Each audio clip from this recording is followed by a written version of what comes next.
ಸೋನಿಯಾ ಗಾಂಧಿ ಅವರು ಇವತ್ತು ಪ್ರಶ್ನೆಗಳನ್ನು ಎತ್ತಿರ್ತಕ್ಕಂಥದ್ದು ಏನಂತ ಹೇಳಿದ್ರೆ, ಉಕ್ರೇನ್ನ ವಿಚಾರದಲ್ಲಿ ಇವರು ಯಾವತ್ತೂ ಮಾತಾಡೋದೇ ಇಲ್ಲ. ಇವರು ರಷ್ಯಾ ಉಕ್ರೇನ್ನ ಯುದ್ಧ ನಡೀತಾ ಇದೆ, ಅದ್ರ ಬಗ್ಗೆ ಯಾರು ಮಾತಾಡೋದೇ ಇಲ್ಲ. ಯಾಕೆ ಅಂತ ಹೇಳಿದ್ರೆ ಅದರಿಂದ ಕಾಂಗ್ರೆಸ್ ಪಾರ್ಟಿಗೆ ಯಾವ ಪ್ರಯೋಜನವೂ ಇಲ್ಲ. ಹಾಗಾಗಿ ಇದಕ್ಕೆ ಮೆಲ್ಲಗೆ ಧ್ವನಿಗೂಡಿಸ್ತಾರೆ ಸಿದ್ದರಾಮಯ್ಯನವರು. ಭಾರತ ಯಾವಾಗಲೂ ಇರಾನ್ನ ಪರವಾಗಿ ನಿಂತ್ಕೋಬೇಕು. ಸ್ವಾಮಿ, ನಿಮಗೆ ಕರ್ನಾಟಕ ರಾಜ್ಯದ ಮುಖ್ಯಮಂತ್ರಿಗಳು, ನೀವು ನಿಮ್ಮ ಅಭಿಪ್ರಾಯವನ್ನು ವ್ಯಕ್ತಪಡಿಸಿ, ಆದರೆ ಎಲ್ಲದರಲ್ಲೂ ರಾಜಕೀಯ ಬೆರೆಸಲಿಕ್ಕೆ ಹೋಗಬಾರ್ದು. ಅಂತಾರಾಷ್ಟ್ರೀಯ ವಿಚಾರಧಾರೆಗಳಲ್ಲಿ ನೀವು ಇವತ್ತು ಯಾಕೆ ಬೇಳೆಯನ್ನು ಬೇಯಿಸ್ಕೊಳ್ಳೋಕೆ ಹೊರಟಿದ್ದೀರಾ, ರಾಜಕೀಯದ ಬೇಳೆಯನ್ನು? ಅಯತುಲ್ಲಾ ಖಮೇನಿ ಅವ್ರು ಹೇಳಿದ್ದಾರೆ. ಅವ್ರ ಬಾಯಲ್ಲಿ ಸ್ಪಷ್ಟವಾಗಿ ಬಂದಿರೋದೇನು ಮಾತು ಅಂತ ಹೇಳಿದ್ರೆ, ಇಸ್ರೇಲ್ ಇರಾನ್ ಒಂದು ಅಣುಶಕ್ತಿ ಆಗಬಾರ್ದು ಅಂತ ದಾಳಿ ಮಾಡಿದೆ ಅಂತ ಸ್ಪಷ್ಟಪಡಿಸಿದೆ. ಅದು ಎಲ್ಲೂ ನಾಗರಿಕ ನೆಲೆಗಳ ಮೇಲೆ ದಾಳಿ ಮಾಡಿಲ್ಲ, ಸೇನಾ ನೆಲೆಗಳ ಮೇಲೆ ಮಾತ್ರ ದಾಳಿ ಮಾಡಿದೆ. ಆದರೆ ಖಮೇನಿಯವರ ಬಾಯಲ್ಲಿ ಬಂದಂಥ ಮಾತೇನಂತ ಹೇಳಿದ್ರೆ, ನಾನು ಇಸ್ರೇಲನ್ನು ಬಿಡೋದಿಲ್ಲ, ಮರುದಾಳಿಯನ್ನು ಮಾಡ್ತೀನಿ ಅಂದರೆ ಅದನ್ನು ಒಂದು ರೀತಿಯಾಗಿ ನೋಡ್ಬೋದು. ಆದರೆ ಅವ್ರ ಸ್ಪಷ್ಟತೆ ಏನು ಅಂತ ಹೇಳಿದ್ರೆ, ಯಹೂದಿಗಳನ್ನು ಬಿಡೋದಿಲ್ಲ ಅಂತ. ಇದು ಮತಾಂಧತೆಯನ್ನು ತೋರಿಸ್ತಾ ಇದೆಯೋ ಇಲ್ವೋ ಅನ್ನೋದನ್ನು, ಯಾವ ಕಡೆಗೆ ಇದು ದಿಕ್ಸೂಚಿ ಮಾಡಿ ತೋರಿಸ್ತಾ ಇದೆ ಅನ್ನೋದನ್ನು ನೋಡಬೇಕು. ಯಾಕೆ ಸ್ಪೆಸಿಫಿಕ್ಕಾಗಿ ನಿರ್ದಿಷ್ಟವಾಗಿ ಇರಾನನ್ನೇ ಸಮರ್ಥನೆ ಮಾಡೋದು ಯಾಕೆ ಅಂತ ಹೇಳಿದ್ರೆ, ನಿಮಗೆ ಇಲ್ಲಿ ಬೇಕಾಗಿರ್ತಕ್ಕಂಥದ್ದು ದೇಶದ ಭವಿಷ್ಯವೂ ಅಲ್ಲ, ಏನೂ ಅಲ್ಲ. ನಿಮ್ಮ ಬ್ರದರ್ಸ್ಗಳಿಗೆ ನೋವಾಗಬಾರ್ದು. ನಾವು ಹೇಳಿ ಕೇಳಿ ಇರಾನನ್ನು ಸಮರ್ಥನೆ ಮಾಡಿಬಿಟ್ರೆ, ಇರಾನ್ಗೆ ಬೆಂಬಲವಾಗಿ ನಿಂತುಬಿಟ್ರೆ ಮುಸಲ್ಮಾನರ ವೋಟ್ ಬ್ಯಾಂಕು ಬಲಿಷ್ಠವಾಗುತ್ತೆ ಅನ್ನುವಂಥ ಕಾರಣ ಇಟ್ಕೊಂಡು ಇಂಥ ಆರ್ಟಿಕಲ್ಗಳನ್ನು ಬರೀತಾರೆ ಇವರು. ಹಾಗಾದರೆ ಪೆಹಲ್ಗಾಮ್ನಲ್ಲಿ ಮಾಡಿದಂಥ ದಾಳಿ ಇತ್ತಲ್ಲ, ಭಯೋತ್ಪಾದಕ ಕೃತ್ಯ ಇತ್ತಲ್ಲ, ಏಹ ಕೃತ್ಯ, ಇದನ್ನೇ ಹೆಂಗೆ ಸಮರ್ಥನೆ ಮಾಡ್ತಾರೆ ಇವರು ಕಾಂಗ್ರೆಸ್ಸಿಗರು? ಅದ್ರ ಬಗ್ಗೆನೂ ಅಪಪ್ರಚಾರ ಮಾಡಿದ್ರಿ, ಆಪರೇಷನ್ ಸಿಂಧೂರದ ಬಗ್ಗೆನೂ ಅಪಪ್ರಚಾರ ಮಾಡಿದ್ರಿ, ಏನು ಬೇಕೋ ಎಲ್ಲ ಸುಳ್ಳು ಸುದ್ದಿಗಳನ್ನು ನೀವೇ ಹಬ್ಬಿಸಿದ್ರಿ. ಆದರೆ ಇವತ್ತು ಮಾತ್ರ ಹೇಳ್ತಾ ಇರ್ತಕ್ಕಂಥದ್ದು ಇರಾನ್ನ ಒಂದು ಬೆಂಬಲಕ್ಕೆ ನಿಲ್ಲಬೇಕು ಅಂತ. ಈಗ ಇಷ್ಟು ದಿನ ಏನಾಗ್ತಾಯಿತ್ತು, ಅಲ್ಪಸಂಖ್ಯಾತರ ಓಲೈಕೆಯ ಮುಖಾಂತರ ರಾಜಕೀಯ ಲಾಭಗಳನ್ನು ಪಡ್ಕೊಳ್ತಾ ಇದ್ದಂಥ ಕಾಂಗ್ರೆಸ್ಸು ಇವತ್ತು ಅವರು ಬಲಾಢ್ಯರಾಗ್ತಾ ಅವರ ಅಣತಿಯ ಮೇರೆಗೆ ಕುಣಿಯುವುದರ ಮುಖಾಂತರ ಅಧಿಕಾರವನ್ನು ಗಿಟ್ಟಿಸಿಕೊಳ್ಳುವಂಥ ಪ್ರಯತ್ನಕ್ಕೂ ಕೂಡ ಕೈ ಹಾಕಿದ್ದಾರೆ. ಇವ್ರದ್ದು ಒಂದೇ ಪ್ಯಾಟ್ರನ್ನು, ಅಲ್ಪಸಂಖ್ಯಾತರು, ದಲಿತರು ಮತ್ತು ಅಹಿಂದ ವೋಟ್ಗಳನ್ನು ಕ್ರೋಢೀಕರಣ ಮಾಡಿಬಿಟ್ರೆ, ಹಿಂದೂಗಳಲ್ಲಿ ಜಾತಿಯ ಹೆಸರನ್ನು ಹೇಳಿ ಒಂದಷ್ಟು ಒಡಕನ್ನು ಮಾಡಿಬಿಟ್ರೆ ನಾವು ಅಧಿಕಾರ ಹಿಡಿಬೋದು ಅನ್ನುವಂಥ ಒಂದೇ ಒಂದು ಸೂತ್ರವನ್ನು ಇವರು ಇಟ್ಕೊಂಡಿರೋದು. ಹಾಗಾಗಿ ಇವತ್ತು ಯಾವುದಕ್ಕೂ ಮಿಡಿಯಾದಂಥ ಸೋನಿಯಾ ಗಾಂಧಿಯವರ ಮನಸ್ಸು ಇರಾಕ್ಗಾಗಿ ಮಿಡಿತಾ ಇದೆ. ಹಾಗಾದರೆ ಇರಾಕ್ ಅಣ್ವಸ್ತ್ರ ರಾಷ್ಟ್ರ ಆಗೋದ್ರೂ ಪರವಾಗಿಲ್ಲ, ಅವ್ರು ಯಾರ ಮೇಲೆ ಹೆಂಗೆ ಬೇಕೋ ಹಂಗೆ ದಾಳಿ ಮಾಡಿದ್ರೂ ಪರವಾಗಿಲ್ಲ, ಇಡೀ ವಿಶ್ವ ಸಮುದಾಯ ಅದನ್ನು ನೋಡ್ಕೊಂಡು ಸುಮ್ಮನೆ ಕೂತಿರ್ಬೇಕಾ ಅನ್ನುವಂಥ ಪ್ರಶ್ನೆ ಇವತ್ತು ಕಾಡುತ್ತೆ.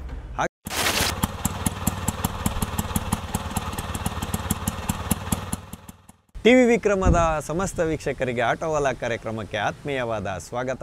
ನಾನು ನಿಮ್ಮ ಜಯಂತ್ ಪಾಂಡೆ. ಸ್ನೇಹಿತರೆ, ಆಟೋವಾಲಾ ಕಾರ್ಯಕ್ರಮಕ್ಕೆ ನಾವಿಂದು ಆಯ್ದುಕೊಂಡಂತಹ ವಿಷಯ, ಯಾವುದಕ್ಕೂ ಮಿಡಿಯದ ಸೋನಿಯಾ ಗಾಂಧಿ ಮನಸ್ಸು ಇರಾನ್ಗಾಗಿ ಮಿಡಿದಿತ್ತು.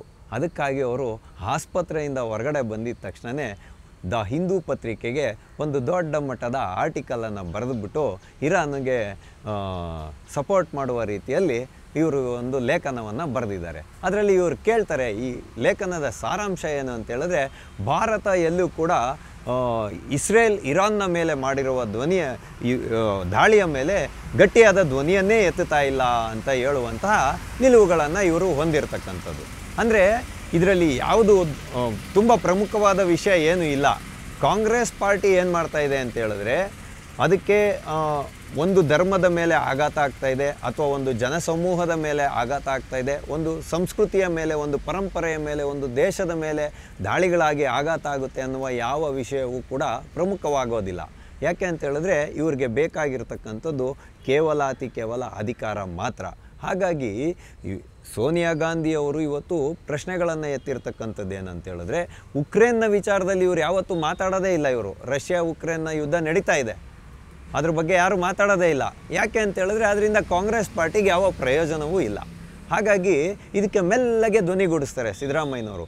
ಭಾರತ ಯಾವಾಗಲೂ ಇರಾನ್ನ ಪರವಾಗಿ ನಿಂತ್ಕೋಬೇಕು.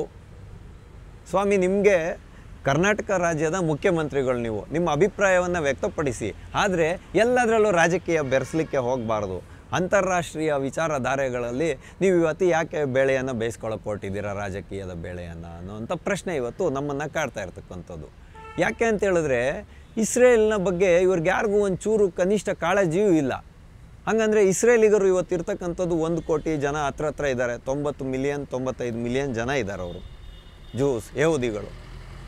ಅಯತುಲ್ಲಾ ಖಮೇನಿ ಅವ್ರು ಹೇಳಿದ್ದಾರೆ. ಅವ್ರ ಬಾಯಲ್ಲಿ ಸ್ಪಷ್ಟವಾಗಿ ಬಂದಿರೋದೇನು ಮಾತು ಅಂತ ಹೇಳಿದ್ರೆ, ಇಸ್ರೇಲ್ ಇರಾನ್ ಒಂದು ಅಣುಶಕ್ತಿ ಆಗಬಾರ್ದು ಅಂತ ದಾಳಿ ಮಾಡಿದೆ ಅಂತ ಸ್ಪಷ್ಟಪಡಿಸಿದೆ. ಅದು ಎಲ್ಲೂ ನಾಗರಿಕ ನೆಲೆಗಳ ಮೇಲೆ ದಾಳಿ ಮಾಡಿಲ್ಲ, ಸೇನಾ ನೆಲೆಗಳ ಮೇಲೆ ಮಾತ್ರ ದಾಳಿ ಮಾಡಿದೆ. ಆದರೆ ಖಮೇನಿಯವರ ಬಾಯಲ್ಲಿ ಬಂದಂಥ ಮಾತೇನಂತ ಹೇಳಿದ್ರೆ, ನಾನು ಇಸ್ರೇಲನ್ನು ಬಿಡೋದಿಲ್ಲ, ಮರುದಾಳಿಯನ್ನು ಮಾಡ್ತೀನಿ ಅಂದರೆ ಅದನ್ನು ಒಂದು ರೀತಿಯಾಗಿ ನೋಡ್ಬೋದು. ಆದರೆ ಅವರು ಸ್ಪಷ್ಟತೆ ಏನು ಅಂತ ಹೇಳಿದ್ರೆ ಯಹೂದಿಗಳನ್ನು ಬಿಡೋದಿಲ್ಲ ಅಂತ. ಇದು ಮತಾಂಧತೆಯನ್ನು ತೋರಿಸ್ತಾ ಇದೆಯೋ ಇಲ್ವೋ ಅನ್ನೋದನ್ನು, ಯಾವ ಕಡೆಗೆ ಇದು ದಿಕ್ಸೂಚಿ ಮಾಡಿ ತೋರಿಸ್ತಾ ಇದೆ ಅನ್ನೋದನ್ನು ನೋಡಬೇಕು. ಯಾಕೆ ಅಂತೇಳಿದ್ರೆ ಇವಾಗ ಎಷ್ಟೋ ಸಂಸ್ಕೃತಿ ಪರಂಪರೆಗಳು ಇವತ್ತು ಧರ್ಮಗಳು ನಾಶ ಆಗಿದೆ. ಅಳಿದುಳಿದಂಥ ಧರ್ಮಗಳನ್ನಾದರೂ ಉಳಿಸ್ಕೊಬೇಕಾಗಿರುವಂಥ ಗುರುತರವಾದ ಜವಾಬ್ದಾರಿ ವಿಶ್ವಸಂಸ್ಥೆಯಿಂದ ಹಿಡಿದು ಭಾರತದಂಥ ಬಲಾಢ್ಯ ದೇಶಗಳ ಮೇಲೆ ಇರ್ತಕ್ಕಂಥದ್ದು ಇದೆ ಇವತ್ತು. ಹಾಗಾಗಿ ಭಾರತದ ವಿದೇಶಾಂಗ ಸಚಿವಾಲಯ ಏನಿದೆ, ಭಾರತಕ್ಕೆ ಯಾವ ವಿಷಯದ ಮುಖಾಂತರ ಲಾಭ ಆಗುತ್ತೋ ಮತ್ತು ಎಲ್ಲ ದೇಶಗಳ ಜೊತೆಯಲ್ಲಿ ಕೂಡ ಇವರು ನ್ಯೂಟ್ರಲೈಸ್ ಪಾಲಿಸಿಯನ್ನು ಹೊಂದಿರತಕ್ಕಂಥದ್ದು ಭಾರತ. ಅಂದರೆ ಇವಾಗ ನೇರವಾಗಿ ಇರಾಕ್ಗೂ ಸಪೋರ್ಟ್ ಮಾಡಲ್ಲ, ನಾವು ಇಸ್ರೇಲ್ಗೂ ಸಪೋರ್ಟ್ ಮಾಡಲ್ಲ.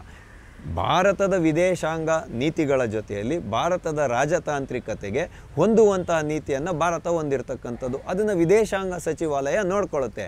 ಆದರೆ ನೀವು ಸ್ಪೆಸಿಫಿಕ್ಕಾಗಿ ನಿರ್ದಿಷ್ಟವಾಗಿ ಇರಾನನ್ನೇ ಸಮರ್ಥನೆ ಮಾಡೋದು ಯಾಕೆ ಅಂತ ಹೇಳಿದ್ರೆ, ನಿಮಗೆ ಇಲ್ಲಿ ಬೇಕಾಗಿರ್ತಕ್ಕಂಥದ್ದು ದೇಶದ ಭವಿಷ್ಯವೂ ಅಲ್ಲ, ಏನೂ ಅಲ್ಲ. ನಿಮ್ಮ ಬ್ರದರ್ಸ್ಗಳಿಗೆ ನೋವಾಗಬಾರ್ದು. ನಾವು ಹೇಳಿ ಕೇಳಿ ಇರಾನನ್ನು ಸಮರ್ಥನೆ ಮಾಡಿಬಿಟ್ರೆ, ಇರಾನ್ಗೆ ಬೆಂಬಲವಾಗಿ ನಿಂತುಬಿಟ್ರೆ ಮುಸಲ್ಮಾನರ ವೋಟ್ ಬ್ಯಾಂಕು ಬಲಿಷ್ಠವಾಗುತ್ತೆ ಅನ್ನುವಂಥ ಕಾರಣ ಇಟ್ಕೊಂಡು ಇಂಥ ಆರ್ಟಿಕಲ್ಗಳನ್ನು ಬರೀತಾರೆ ಇವರು. ಹಾಗಾದರೆ ಪೆಹಲ್ಗಾಮ್ನಲ್ಲಿ ಮಾಡಿದಂಥ ದಾಳಿ ಇತ್ತಲ್ಲ, ಭಯೋತ್ಪಾದಕ ಕೃತ್ಯ ಇತ್ತಲ್ಲ, ಏಹ ಕೃತ್ಯ, ಇದನ್ನೇ ಹೆಂಗೆ ಸಮರ್ಥನೆ ಮಾಡ್ತಾರೆ ಇವರು ಕಾಂಗ್ರೆಸ್ಸಿಗರು? ಅದ್ರ ಬಗ್ಗೆನೂ ಅಪಪ್ರಚಾರ ಮಾಡಿದ್ರಿ. ಆಪರೇಷನ್ ಸಿಂಧೂರದ ಬಗ್ಗೆನೂ ಅಪಪ್ರಚಾರ ಮಾಡಿದ್ರಿ. ಏನು ಬೇಕೋ ಎಲ್ಲ ಸುಳ್ಳು ಸುದ್ದಿಗಳನ್ನು ನೀವೇ ಹಬ್ಬಿಸಿದ್ರಿ. ಆದರೆ ಇವತ್ತು ಮಾತ್ರ ಹೇಳ್ತಾ ಇರ್ತಕ್ಕಂಥದ್ದು ಇರಾನ್ನ ಒಂದು ಬೆಂಬಲಕ್ಕೆ ನಿಲ್ಲಬೇಕು ಅಂತ. ನೋಡಿ, ನಿನ್ನೆ ಒಂದು ಘಟನೆ ನಡೆಯುತ್ತೆ. ಇರಾನು ಯಾವುದೇ ದೇಶಕ್ಕೂ ಕೂಡ ತನ್ನ ವಾಯು ಪ್ರದೇಶವನ್ನು ಬಿಟ್ಕೊಳ್ಳಿಲ್ಲ ಯಾವಾಗ ಇಸ್ರೇಲ್ ದಾಳಿ ಮಾಡ್ತೋ. ಆದರೆ ಭಾರತಕ್ಕೆ ಮಾತ್ರ ಬಿಟ್ಕೊಡ್ತು. ಯಾಕೆ ಅಂದರೆ ಅಲ್ಲಿರುವಂಥ ಹೆಚ್ಚಿನ ಅಂಶ ವಿದ್ಯಾರ್ಥಿಗಳನ್ನು ಮತ್ತು ಅಲ್ಲಿರುವಂಥ ಭಾರತೀಯರನ್ನ ಭಾರತಕ್ಕೆ ವಾಪಸ್ ಕರ್ಕೊಂಡು ಹೋಗೋದಕ್ಕೆ. ಇದು ಭಾರತದ ವಿದೇಶಾಂಗ ನೀತಿಗಳ ಫಲ. ಹಾಗಾಗಿ ಭಾರತದ ವಿದೇಶಾಂಗ ಸಚಿವಾಲಯ ಏನಿದೆ, ಅವರು ನೋಡ್ಕೊತಾರೆ ಇದನ್ನೆಲ್ಲ. ಆದರೆ ಇವರು ಮಾಡೋಕ್ಕೆ ಹೊರಟಿರೋದು ಏನು ಅನ್ನೋದು ಇಲ್ಲಿ ಬಹುಮುಖ್ಯವಾಗಿ ಕಾರಣ. ಕಾಂಗ್ರೆಸ್ ಪಕ್ಷ ಏನಿದೆ, ಯಾವಾಗಲೂ ಕೂಡ ಅಲ್ಪಸಂಖ್ಯಾತರು ಬೇಕಾಗಿಲ್ಲ ಇವ್ರಿಗೆ. ಮುಂದೆ ಒಂದಿನ ಅಲ್ಪಸಂಖ್ಯಾತರು ಹೆಂಗಾಗ್ತಾರೋ ಅದಕ್ಕೆ ಇವ್ರ ಹತ್ರ ಯಾವುದು ಸ್ಪಷ್ಟತೆ ಇಲ್ಲ. ಯಾಕೆ ಅಂತ ಹೇಳಿದ್ರೆ ದೇಶದಲ್ಲಿ ಇವತ್ತು ಒಂದು ರಾಜಕೀಯ ಚಿತ್ರಣವನ್ನೇ ಬದಲಿಸಬಲ್ಲಷ್ಟು ಬಲಾಢ್ಯವಾಗಿರುವಂಥ ಒಂದು ಸಮುದಾಯ ಹೆಂಗೆ ಒಂದು ಅಲ್ಪಸಂಖ್ಯಾತರಾಗ್ತಾರೆ ಅನ್ನೋದಕ್ಕೆ ಇಂಥ ಎಡಬಿಡಂಗಿ ರಾಜಕೀಯ ನಾಯಕರೇ ಉತ್ತರ ಹೇಳಬೇಕು. ಯಾಕೆಂದರೆ ಇವರು ರಾಜಕೀಯ ಚಿತ್ರಣವನ್ನೇ ಬದಲಿಸಬಲ್ಲಷ್ಟು ಬಲಿಷ್ಠರಾಗೋಗಿ ಬೆಳೆದಿದ್ದಾರೆ. ಈಗ ಇಷ್ಟು ದಿನ ಏನಾಗ್ತಾಯಿತ್ತು, ಅಲ್ಪಸಂಖ್ಯಾತರ ಓಲೈಕೆಯ ಮುಖಾಂತರ ರಾಜಕೀಯ ಲಾಭಗಳನ್ನು ಪಡ್ಕೊಳ್ತಾ ಇದ್ದಂಥ ಕಾಂಗ್ರೆಸ್ಸು ಇವತ್ತು ಅವರು ಬಲಾಢ್ಯರಾಗ್ತಾ ಅವರ ಅಣತಿಯ ಮೇರೆಗೆ ಕುಣಿಯುವುದರ ಮುಖಾಂತರ ಅಧಿಕಾರವನ್ನು ಗಿಟ್ಟಿಸಿಕೊಳ್ಳುವಂಥ ಪ್ರಯತ್ನಕ್ಕೂ ಕೂಡ ಕೈ ಹಾಕಿದ್ದಾರೆ. ಇವ್ರದ್ದು ಒಂದೇ ಪ್ಯಾಟ್ರನ್ನು, ಅಲ್ಪಸಂಖ್ಯಾತರು, ದಲಿತರು ಮತ್ತು ಅಹಿಂದ ವೋಟ್ಗಳನ್ನು ಕ್ರೋಢೀಕರಣ ಮಾಡಿಬಿಟ್ರೆ, ಹಿಂದೂಗಳಲ್ಲಿ ಜಾತಿಯ ಹೆಸರನ್ನು ಹೇಳಿ ಒಂದಷ್ಟು ಒಡಕನ್ನು ಮಾಡಿಬಿಟ್ರೆ ನಾವು ಅಧಿಕಾರ ಹಿಡಿಬೋದು ಅನ್ನುವಂಥ ಒಂದೇ ಒಂದು ಸೂತ್ರವನ್ನು ಇವರು ಇಟ್ಕೊಂಡಿರೋದು. ಹಾಗಾಗಿ ಇವತ್ತು ಯಾವುದಕ್ಕೂ ಮಿಡಿಯದಂಥ ಸೋನಿಯಾ ಗಾಂಧಿಯವರ ಮನಸ್ಸು ಇರಾಕ್ಗಾಗಿ ಮಿಡಿತಾ ಇದೆ. ಹಾಗಾದರೆ ಇರಾಕ್ ಅಣ್ವಸ್ತ್ರ ರಾಷ್ಟ್ರ ಆಗೋದ್ರೂ ಪರವಾಗಿಲ್ಲ, ಅವ್ರು ಯಾರ ಮೇಲೆ ಹೆಂಗೆ ಬೇಕೋ ಹಂಗೆ ದಾಳಿ ಮಾಡಿದ್ರೂ ಪರವಾಗಿಲ್ಲ, ಇಡೀ ವಿಶ್ವ ಸಮುದಾಯ ಅದನ್ನು ನೋಡ್ಕೊಂಡು ಸುಮ್ಮನೆ ಕೂತಿರ್ಬೇಕಾ ಅನ್ನುವಂಥ ಪ್ರಶ್ನೆ ಇವತ್ತು ಕಾಡುತ್ತೆ.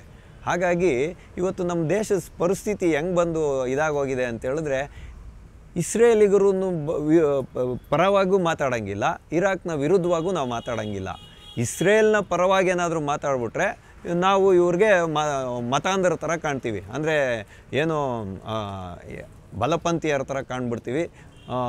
ಇರಾನ್ನ ವಿರುದ್ಧವಾಗಿ ಮಾತಾಡ್ಬಿಟ್ರೆ ಕಾಮೆಂಟ್ಸ್ಗಳನ್ನು ಹಾಕ್ತಾರೆ ಕೆಟ್ಟದಾಗಿ. ನೋಡಿ, ಇವತ್ತು ಪ್ರಪಂಚದ ಪ್ರತಿಯೊಂದು ದೇಶವು ಒಂದಲ್ಲ ಒಂದು ವಸ್ತುವಿಗೋಸ್ಕರ, ಒಂದಲ್ಲ ಒಂದು ನೀತಿಗಳ ಮುಖಾಂತರ ಒಂದು ದೇಶ ಇನ್ನೊಂದು ದೇಶದ ಮೇಲೆ ನಿರ್ಭರ ಆಗೇ ಇರುತ್ತೆ, ಅವಲಂಬನೆ ಆಗೇ ಇರುತ್ತೆ. ಹಾಗಾಗಿ ಇವತ್ತು ಇರಾನ್ ಏನಿರ್ಬೋದು, ಹೆಚ್ಚಿನ ಅಂಶ ತೈಲವನ್ನು ಭಾರತಕ್ಕೆ ರಫ್ತು ಮಾಡ್ತಾ ಇರ್ಬೋದು. ಆದರೆ ಭಾರತ ಕೂಡ ಅಲ್ಲಿ ತದ್ವಿರುದ್ಧವಾಗಿ ಇರಾನ್ಗೆ ಅವಶ್ಯಕ ಇರುವಂಥ ಉತ್ಪನ್ನಗಳನ್ನು ಕೊಡ್ತಾ ಇರುತ್ತೆ. ಹಾಗಾಗಿ ಇಬ್ಬರು ಪರಸ್ಪರ ನಿರ್ಭರ ಆಗಿರ್ತಾರೆ. ಹಂಗಾಗಿ ಇರಾನ್ ಏನು ತೈಲ ರಫ್ತು ಮಾಡೋದನ್ನು ನಿಲ್ಲಿಸ್ಬಿಟ್ರೆ ಭಾರತ ಏನು ಸತ್ತೋಗಲ್ಲ, ಬೇರೆ ದೇಶದಿಂದ ತಗೊಳುತ್ತೆ. ಇದನ್ನೇ ಇಟ್ಕೊಂಡು ಏನೋ ಮಾತಾಡಲಿಕ್ಕೆ ಕೆಲವರು ಹೋಗ್ತಾರೆ. ಇದು ಖಂಡಿತವಾಗೂ ತಪ್ಪಿದೆ. ಹಂಗಂತೇಳಿ ನಾವು ಇರಾನನ್ನು ಸಾರಾಸಟ್ಟಾಗಿ ತಳ್ಳಿ ಹಾಕಲಿಕ್ಕೂ ಆಗಲ್ಲ. ಹಾಗಾಗಿ ಪರ್ಯಾಯ ವ್ಯವಸ್ಥೆಗಳನ್ನು ಕಂಡುಕೊಳ್ಳೋದ್ರಲ್ಲಿ ನಮ್ಮ ರಾಜಕೀಯ ವ್ಯಕ್ತಿಗಳು ಯೋಚನೆಯನ್ನು ಮಾಡಬೇಕು. ಅಂದರೆ ಇಂಧನದ ಮೇಲೆಯೇ ನಾವು ಯಾವಾಗಲೂ ಅವಲಂಬನೆಯನ್ನಾಗೋ ಬದಲು ಬೇರೆ ಬೇರೆ ರೀತಿಯಾದಂಥ ಸಾರಿಗೆ ಕ್ರಮಗಳನ್ನು ಕಂಡುಕೊಳ್ಳೋದ್ರಲ್ಲಿ ನಾವು ಪ್ರಯತ್ನವನ್ನು ಮಾಡಬೇಕು ಅನ್ನೋದ್ರ ಕಡೆ ಕೇಂದ್ರೀಕರಣ ಮಾಡೋದನ್ನು ಬಿಟ್ಬಿಟ್ಟು ಯಾರು ಬಲಾಢ್ಯರಿದ್ದಾರೋ ಅವರ ಓಲೈಕೆ ಮಾಡಿಬಿಟ್ರೆ ಆಗೋಯ್ತು, ನಮಗೆ ಒಂದಷ್ಟು ಮತ ಬಂದ್ಬಿಡುತ್ತೆ, ತನ್ಮುಖೇನ ನಾವು ಅಧಿಕಾರವನ್ನು ಹಿಡಿಬೋದು ಅನ್ನುವಂಥ ಒಂದೇ ಒಂದು ಏಕಮೇವ ಉದ್ದೇಶ ಇಂಥ ವಿಷಯಗಳಲ್ಲಿ ಅಡಗಿರ್ತಕ್ಕಂಥದ್ದು. ಹಾಗಾದರೆ ನಾವಿಲ್ಲಿ ಮಾನವೀಯತೆ ದೃಷ್ಟಿಯಿಂದ ನೋಡಬೇಕಾಗಿರೋದು ಏನಂತ ಹೇಳಿದ್ರೆ, ಯಹೂದಿಗಳು ಪಾಪ ಹೇಳಿ ಕೇಳಿ ಇವತ್ತು ವಿಶ್ವದ ಒಂದು ಜನಸಂಖ್ಯೆಯ ಒಂದು ಅಂಕಿಅಂಶಗಳ ಪ್ರಕಾರ ನೋಡೋದಾದರೆ ಅವರು ತೀರಾ ಅಲ್ಪಸಂಖ್ಯಾತರು. ಅವ್ರಿಗೆ ಬದುಕುವಂಥ ಅರ್ಹತೆ ಇಲ್ವಾ? ಸುತ್ತಲೂ ಇರುವಂಥ ಎಲ್ಲ ಇಸ್ಲಾಮಿಕ್ ಕಂಟ್ರಿಗಳ ಮಧ್ಯೆ ಅವರು ಇವತ್ತು ತಲೆ ಎತ್ತಿ ಬಾಳ್ತಾ ಇದ್ದಾರೆ. ಅಂಥವ್ರನ್ನ ಮಾನವೀಯತೆ ದೃಷ್ಟಿಯಿಂದನಾದ್ರೂ ನೀವು ಬದುಕಿ ಬಾಳಿ ಅಂತ ಹೇಳುವಂಥ ಒಂದು ಮಾನಸಿಕತೆಯನ್ನು ಈ ಕಾಂಗ್ರೆಸ್ ಪಕ್ಷ ಹೊಂದಿಲ್ವಲ್ಲ ಅಂತ ಹೇಳ್ತಕ್ಕಂಥದ್ದು ಅತ್ಯಂತ ದುರ್ದೈವದ ಸಂಗತಿ. ತನ್ನ ವೋಟ್ ಬ್ಯಾಂಕ್ನ ಉದ್ದೇಶಕ್ಕೋಸ್ಕರ ಇವತ್ತು ಏನು ಬೇಕೋ ಅಂತ ಹೇಳಿಕೆಗಳನ್ನು ಕೊಡ್ತಾ ಇರೋವಂಥ ಕಾಂಗ್ರೆಸ್ ಪಾರ್ಟಿ ಇನ್ನು ಮುಂದೆ ಆದರೂ ತನ್ನ ಮನಸ್ಥಿತಿಯನ್ನು ಅವಲೋಕನ ಮಾಡ್ಕೊಳ್ಬೇಕು. ಯಾಕೆ ಅಂತ ಹೇಳಿದ್ರೆ ಈ ಭೂಮಿ ಅಂತ ಹೇಳ್ತಕ್ಕಂಥದ್ದು ಯಾವುದೇ ಒಂದು ಮತಕ್ಕಾಗಲಿ, ಯಾವುದೇ ಒಂದು ಪಂಥಕ್ಕಾಗಲಿ, ಯಾವುದೇ ಒಂದು ದೇಶಕ್ಕಾಗಿ ಸೀಮಿತವಾಗಿರತಕ್ಕಂಥದ್ದಲ್ಲ. ಎಲ್ಲ ವಿಧವಾದಂತಹ ವೈವಿಧ್ಯತೆಯನ್ನು ಮೆರೆಯಲಿಕ್ಕೆ ಎಲ್ರಿಗೂ ಹಕ್ಕಿದೆ. ಹಾಗಾಗಿ ಇಸ್ರೇಲ್ಗೂ ಕೂಡ ಇಲ್ಲಿ ಬದುಕಲಿಕ್ಕೆ ಹಕ್ಕಿದೆ. ಆದರೆ ಭಾರತ ಇದನ್ನು ಎಲ್ಲೂ ಕೂಡ ನೇರವಾಗಿ ಹೇಳಲಿಕ್ಕೆ ಸಾಧ್ಯ ಇಲ್ಲ. ತನ್ನ ಅನುಕೂಲಕ್ಕೆ ಹೇಗೆ ಬೇಕೋ ಹಾಗೆ ರಾಜತಾಂತ್ರಿಕ ಕ್ರಮಗಳ ಮುಖಾಂತರ ಇರಾನನ್ನು ನಾವು ಶಾಂತಿಯಿಂದ ಇರಲಿಕ್ಕೆ ಹೇಳ್ಬೋದು, ಇರಾಕನ್ನು ಕೂಡ ನಾವು ಶಾಂತಿಯಿಂದ ಇರಲಿಕ್ಕೆ ಹೇಳ್ಬೋದು, ಉಕ್ರೇನ್ಗೂ ಕೂಡ ಶಾಂತಿಯಿಂದ ಇರಲಿಕ್ಕೆ ಹೇಳ್ಬೋದು, ರಷ್ಯಾಗೂ ಕೂಡ ಶಾಂತಿಯಿಂದ ಇರಲಿಕ್ಕೆ ಹೇಳ್ಬೋದು, ಅಮೇರಿಕಾವನ್ನು ಕೂಡ ಶಾಂತಿ ಸ್ಥಾಪನೆ ಮಾಡಲಿಕ್ಕೆ ನೀವು ಏನಾದರೂ ನೀತಿಗಳನ್ನು ಮಾಡಿ ಅಂತ ಹೇಳ್ಬೋದು. ವಿಶ್ವಸಂಸ್ಥೆಯಲ್ಲಿ ಉಗ್ರವಾದದ ವಿರುದ್ಧ ಗಟ್ಟಿಯಾಗಿ ಧ್ವನಿಯನ್ನು ಕೂಡ ಎತ್ತಬೋದು.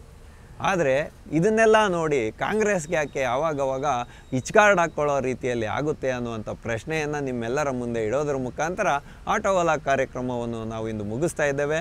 ಮುಂದೆ ಇಂತಹದ್ದೇ ಒಂದು ಕುತೂಹಲಕಾರಿಯಾದ ವಿಷಯದೊಂದಿಗೆ ನಾವೆಲ್ಲರೂ ಮತ್ತೆ ಭೇಟಿಯಾಗೋಣ. ಅಲ್ಲಿವರೆಗೂ TV ವಿಕ್ರಮವನ್ನು ಸಬ್ಸ್ಕ್ರೈಬ್ ಮಾಡುವುದರ ಮುಖಾಂತರ, ನಿಮ್ಮ ಸದ್ವಿಚಾರಗಳನ್ನು ಕಾಮೆಂಟ್ ಮಾಡುವುದರ ಮುಖಾಂತರ ಹಾಗೂ ಶೇರ್ ಮಾಡುವುದರ ಮುಖಾಂತರ ನಮ್ಮನ್ನು ಪ್ರೋತ್ಸಾಹಿಸಿ. TV ವಿಕ್ರಮ, ದೇಶ ನಿಮ್ಮ ಕೈಯಲ್ಲಿ. ಈ ಕಾರ್ಯಕ್ರಮ ನಿಮಗೆ ಇಷ್ಟ ಆಗಿದ್ದಲ್ಲಿ ಲೈಕ್, ಶೇರ್ ಹಾಗೂ ಕಮೆಂಟ್ ಮಾಡಿ. TV ವಿಕ್ರಮದ ಕಾರ್ಯಕ್ರಮಗಳನ್ನು ನಿರಂತರವಾಗಿ ವೀಕ್ಷಿಸಲು ಸಬ್ಸ್ಕ್ರೈಬ್ ಮಾಡಿ, ಬೆಲ್ ಐಕನ್ ಒತ್ತಿ.